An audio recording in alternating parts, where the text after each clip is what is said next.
Edge at 11 starts now. Tonight on The Edge, we're following breaking news on Detroit's east side. One person is dead after a triple shooting in the area of Moffat and Seneca. Fox 2's Jessica Dubnak joining us live from the scene with more. Just what happened out there?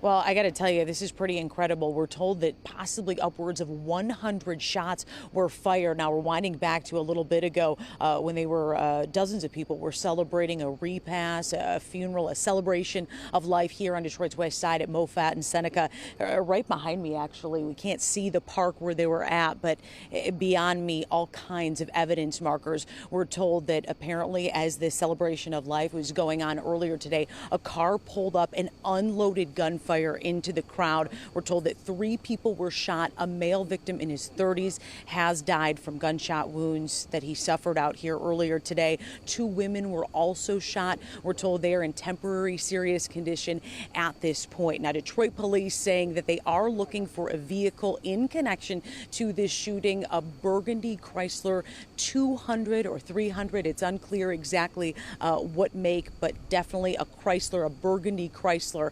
And as I said earlier, possibly upwards of 100 shots fired as these mourners gathered out here earlier today. Detroit police say that there were shell casings from 3 different caliber weapons, so possibly 3 weapons involved in all of this, but just a really sad situation. We don't know a whole lot of who the repass was for. We do know it was a 22-year-old that was actually murdered in Detroit recently. There are some rumors that are going around that this is possibly a retaliatory shooting or something like that, but Detroit police are keeping those details very close to the vest tonight. Again, a short recap: 3 people shot here on Detroit's east side. 1 male is dead and 2 females in temporary serious condition. Police are actively looking for those suspects. Remember, it is a Chrysler, a burgundy Chrysler 200 or 300 that they're looking for. So for now, reporting live in Detroit's east side, Jessica Dubnak, Fox 2 News. Jess, we just had the chief in here speaking with Roop earlier this evening, and one of the things they talked about was this gun violence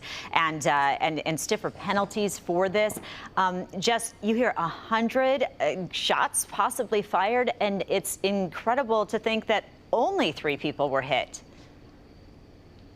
Yeah, absolutely, Amy, and it does appear that we're hearing some gunshots in the area, so we're going to send it back for you to you right now. Get safe, Jessica. Thank you so much. Appreciate you. Well, tragic news tonight from Taylor. A double shooting there has left 1 man dead. It happened this afternoon at a home on Cass Avenue. That's near Wiccan Party. Taylor police say a man shot his brother and sister, all 3 in their 60s. The brother died. His sister's in critical condition. Police arrested the shooter. We're told he has a history of mental illness. Stay with Fox 2 for updates. 2 persons of interest are in police custody in connection with the death of 15-year-old Lawrence Dowell. Dowell had been missing for 2 days before he was found wearing a mask and gloves in a cemetery on Detroit's west side. Investigators have not released Dowell's cause of death or his connection with the 2 suspects. The police chief says they're beefing up the consequences for anybody involved. And they need to know that we're not going to tolerate it. And I will bring the heaviest prosecution from the U.S. attorney on a fed level, state level, however I can get you. If I can't get you for the case itself, we'll charge you for the bullets and the guns. Investigators tell us the police department plans to submit warrants for the 2 persons of interest. And police need your help finding a missing Rockwood man. Jacob Angelus has been missing since Saturday when he was last seen at the Michigan Renaissance Festival in Hawley. Angelus did not return home later that night and did not make it to work the next morning. Police say Angelus drives a silver Jeep Commander. You are asked to call Rockwood Police or Michigan State Police right away if you've seen him. And it has been a month since floodwaters washed out a section of Orion Road. Yeah, now much of the joy of local residents. It's being repaired and is back open. Let's get live to Fox News' Dave Kinchin. He's in Oakland Township. And Dave, these were some extensive repairs. Yeah, you know, that flooding, you saw the video online, unless you live in the area, it was really crazy. And now, thankfully, that road is back open after all this work was done. We're talking about Orion Road, where it meets Dutton. Let's go to some video right now. We'll tell you all about this here.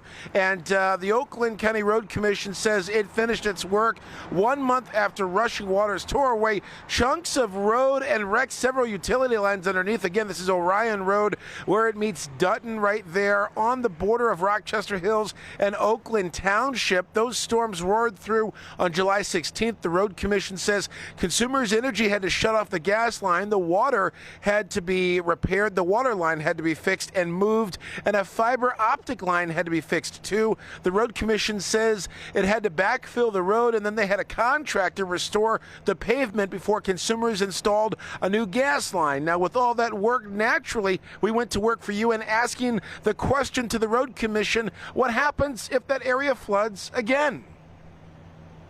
At this particular point, we did do a little bit of repairing to the culvert to try to help make sure it doesn't clog. But we also want to do a longer-term study of what would be the best thing to do there. And we're working with EGLE, the Michigan Department of Environment, Great Lakes, and the Energy Environment of the Great Lakes, and they have to approve anything because body of water is involved, and the study will tell us what the best thing is to do to try to prevent that from happening again in the future. And the commission says that study will take some time. So bottom line, they are working on it, but bigger bottom line, that road is open right now, and certainly there's a lot of relief for people here in northern Oakland County. We're live in Rochester Hills. Dave Kinchin on The Edge. Yeah, for people who live in that area, it's not just getting to and from home. It's also all those businesses you see behind you. They're affected because getting to downtown Rochester, oftentimes people who live in that area have to drive through that road. Yeah, no doubt about it. I mean, this is really such a economic lifeline in the area, or epicenter, I should say, really in this part of the area, northern Oakland County. Certainly a family-friendly restaurants, businesses of all sorts and kinds. So, yeah, that traffic flow definitely increasing tonight. All right, Dave Kinchin for us live tonight. Thank you.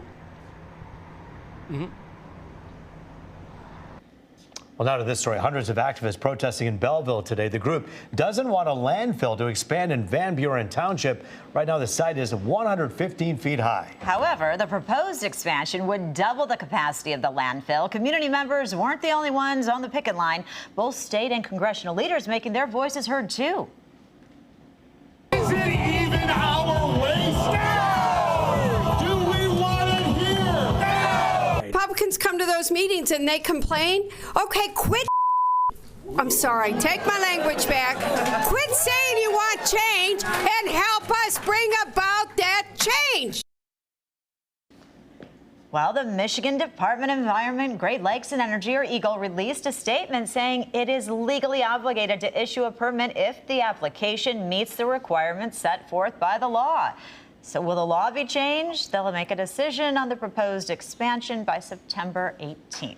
Just want to make a quick mention. Jessica Dupnack was in her live shot, and she heard gunshots in the back. We've been texting with her. Good news, she's safe. She's okay. She's on her way back. Want to make sure everyone knows that. Absolutely. Well, what to do with a 100-year-old dam? That's been the question for many Flat Rock residents. After months of back and forth, we're one step closer to finding out. Fox 2's Dave Spencer has been following this story since April and joins us live with the latest developments. Hi, Dave.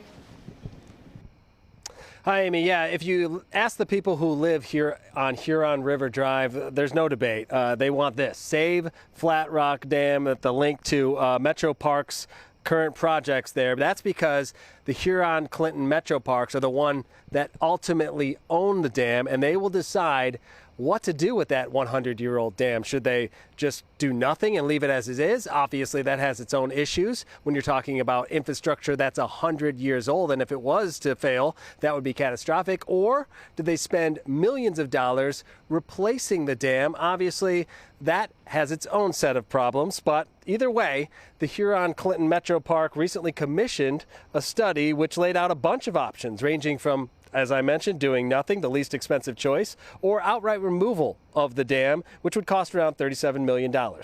Ultimately, the Metro Park Commission meeting last night, they decided to recommend doing something in between, spend around $11 million and remove the dam to replace it with rock installations that would simulate rapids, but all of that would be kind of planned out, and an architect would strategically place these to allow the fish to travel through, but according to them, wouldn't dramatically affect the water levels to the people who have waterfront property, obviously affecting their property value, something that they feel clearly very passionately about. And the people that we spoke with affected by this, around the 40 or so homes, they don't really trust that a rock installation would keep the water level at its current position. In fact, one person named Guy Younglove, he has a boat dock that he says will be wiped out completely by the rock arches installation. He's trying to form as many people as possible and even decked out his van to help in his cause. I paid for this out of my own pocket. I put $500 in it. What did you think of the proposal?